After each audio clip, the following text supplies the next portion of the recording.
আসসালামু আলাইকুম। আপনারা সবাই কেমন আছেন? আশা করি ভালো আছেন, যে যেখানে আছেন সুস্থ আছেন।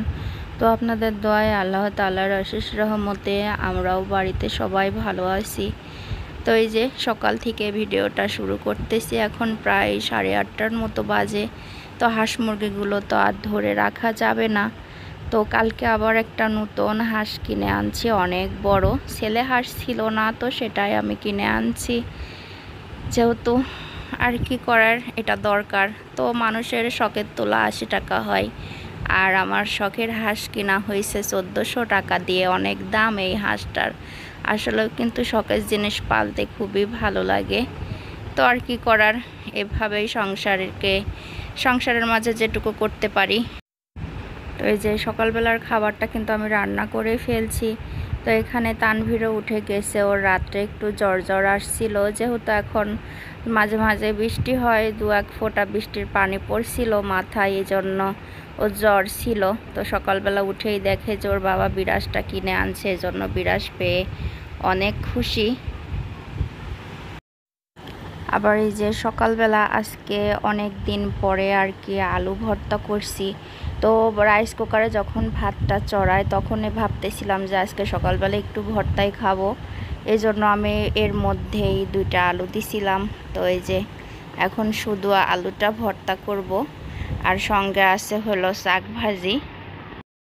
তো ভর্তাটা যখন করি তখন ছায়া মনে বলতেছিল, আম্মু অনেক দিন পরে তো আলু ভর্তা করছো। তো আমি বললাম যে হ্যাঁ, অনেক ঝাল ঝাল করে একটু আলুটা ভর্তা করব, এজন্য বেশি করে আর কি পেঁয়াজ মরিচ আর সরিষার তেল দিয়ে আলুটা ভর্তা করে ফেলছি।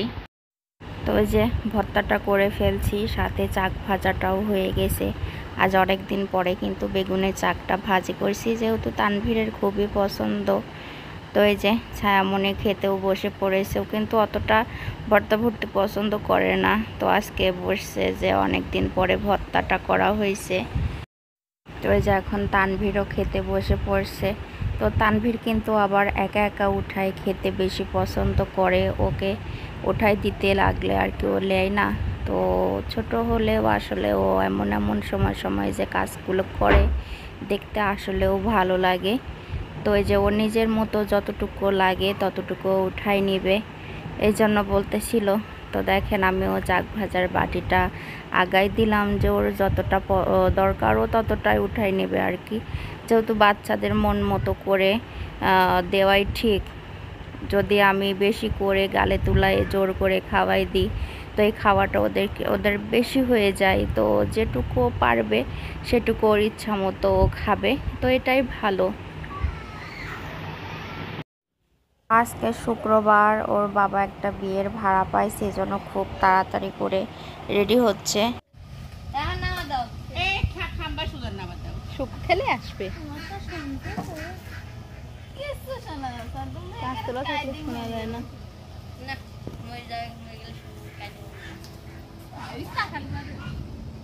শব্দ পাবে না যতই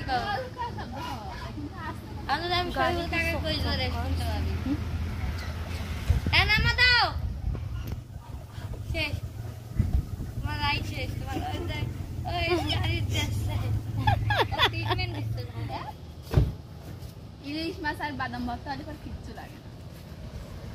কি হলো একটু গাই গাড়ি কি সুখ পাই গেল, ওইটাই মনে করো ওর কাছে আসতে পাই গেল। তো এই যে আপনার ভাড়া, তো সে বিয়ের ভাড়াতে চলে গেছে, আর আমি এসে আর কি ঝটপট করে দুপুরের রান্নাটাও এখন সেরে ফেলবো, যেহেতু এখন প্রায় 1:30টার মতো বাজে। তো ওকে গোছাই দিতে গিয়ে আর কি দেরি হয়ে গেছে, এই জন্য ছায়ামণি বলতেছিল যে আম্মু আজকে খিচুড়ি রান্না করো। তো আপনার ভাইয়াও তো ওখানে যায় আর কি খাবে, যেহেতু বিয়ে বাড়ি বলে কথা। তো এই জন্য আমি খিচুড়ি আর মাংসটা আগেই ভিজায় রাখছি। তো প্রথমে আগে খিচুড়িটাই চড়াই দেব, যেহেতু শুক্রবার দিন বলে কথা, আর ও তো ওখানে খাবে বাচ্চাদের মুখের দিকে তাকিয়ে। তো আর না করতে পারলাম না, আমারও বেশ শরীরটা খারাপই ছিল, এর মধ্যে দিয়েই আর কি রান্নাটা শেষ করব। যেহেতু বাচ্চা কাচ্চা থাকলে তো আর সব সময়ের জন্য শুয়ে থাকলে চলবে না, আর আমাকে তো আগায় দেওয়ার মানুষও নাই। তো সব কিছু আমার একা একা করা লাগে একলা এক হাতে। আর আমার সায়ামনি তো ছোট, ওকে হুকুম করে করে আর কতক্ষণ কাজ করানো যায় আর কি। তো আর কি করার, দুপুরের রান্নাটা এর মধ্যে আমার শেষ করতে হবে। তো যেখানে আমি মাংসটা কিন্তু চড়াই দিছি, তো মাংসটা বেশ কষানো হচ্ছে। আমার সায়ামনির পছন্দের খাবার হলো খিচুড়ি আর ইলিশ মাছ ভাজা। তো এদিকে আবার ইলিশ মাছটাও ভিজাই ফেলছে। তো এই যে এখানে ইলিশ মাছটাও কিন্তু ভিজাই ফেলছে খিচুড়ির সঙ্গে একটু ইলিশ মাছ ভাজা। তো আসলেও কিন্তু এটা একটা মজার খাবার। তো যাই হোক, মাছটা একটু ভিজুক।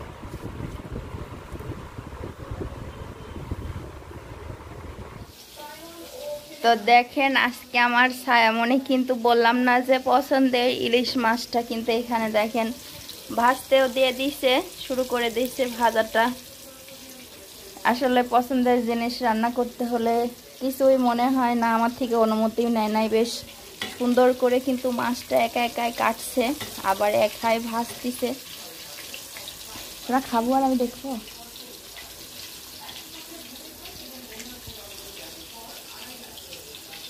তো যে খিচুড়িটাও কিন্তু হয়ে গেছে এখানে। আসলে মারা থাকলে কিন্তু অনেক কিছু শিখাই দেয়। তো এই যে দেখতে পাচ্ছেন যে হলো বাঁশের ইয়ে দিয়ে আর কি কাটানিটা আর কি বানাই দিছে আমার মা। তো রাইস কুকারের মধ্যে এভাবে ভাতটা চামচ দিয়ে উপর নিচ করতে গেলে ভাতটা কিন্তু কেটে যায়।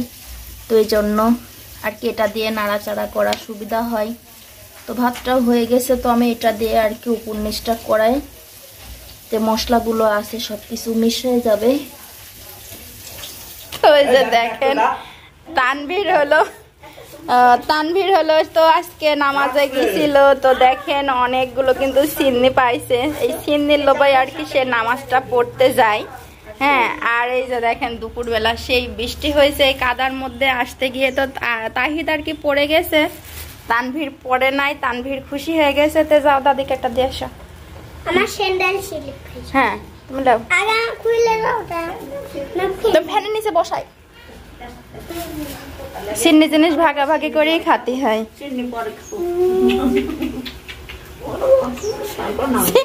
সিন্নির লোভাই গেছে নামাজে, সাথে চুমুগুলি ফিরি।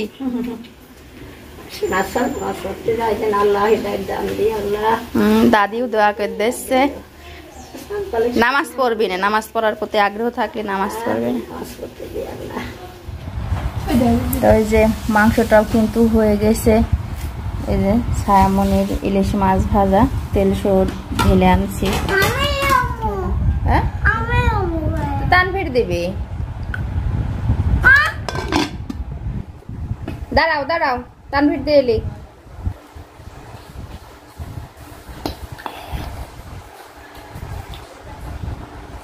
তানভীরকে দাও, তানভীর একদম।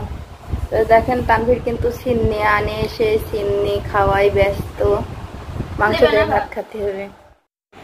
তো এই যে এখানে ননদের ছেলে আসছিল, আবার আসিফ তো জানেন আমার আর একটা ছেলের মতো। তো ছেলের মতো বলতে গেলে কি ছেলেই তো আর কি খিচুড়ি আর মাংস খেয়ে বলতেছিল যে এবার একটু 7 আপ খাওয়া যাক। তো এই যে তানভীরকে টাকা দিল।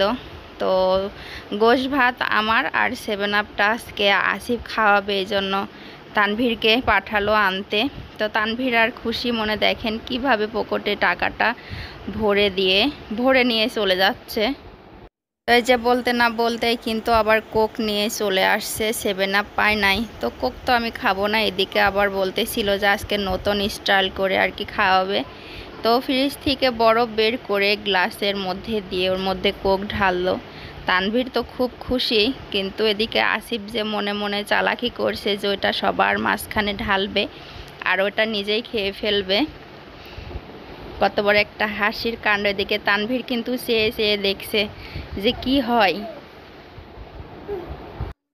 তো এদিকে আবার তাহিদও বসেছিল, ভাবতেছিলাম যে মনে হয় 2 ভাইকে আর কি ভাগাভাগি করে দিবে, কিন্তু না, দেখেন সবাই তাকায় আছে আরও গিলাসটা নিয়ে আর কি ঢক ঢক করে খেয়ে ফেললো। এদিকে তানভীর পাড়াপাড়ি করতে যাচ্ছে, খাওয়ার জিনিস পাইলে আর না নাই। তো এই যে দুপুরের খাওয়া দাওয়া শেষ করে ভাবছিলাম যে এখন একটু বাইরে যাব, যেহেতু আমি নতুন হাঁস কিনে আনছি। শখের তোলা মানুষের 80 টাকা হয়, আর আমি শখের তোলার হাঁস 1400 টাকা দিয়েই কিনে আনছি। তো এই হাঁসটাই এখন একটু বাইরে আর কি ছেড়ে দেব। তো এত টাকা দামের জিনিস তো আর এভাবে ধরে রাখা যায় না, একটু দেখতেই হবে। তো দুপুরের খাওয়া দাওয়া শেষ, এই জন্য ভাবতেছিলাম যে বাইরে যেয়ে একটু হাঁসটাকে দেখব। তো চলেন যাওয়া যাক। আর আজকের ভিডিওটি আমার এই পর্যন্তই।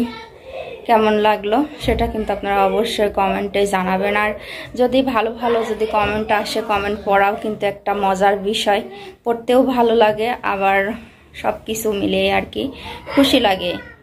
তো যাই হোক, আমার ভিডিওটি আজকে কেমন লাগলো সেটা আপনারা অবশ্যই জানাবেন। আর এখন পর্যন্ত যারা চ্যানেলটিকে সাবস্ক্রাইব করেন নাই তারা অবশ্যই সাবস্ক্রাইব করে দিবেন। তো আর কি আজকের ভিডিওটি এই পর্যন্তই। কালকে আবার অবশ্যই নতুন কোনো কিছু নিয়ে চলে আসবো আপনাদের মাঝে। আপনারা অবশ্যই ভালো থাকবেন, সুস্থ থাকবেন। আজকের মতো এই পর্যন্তই। আল্লাহ হাফেজ।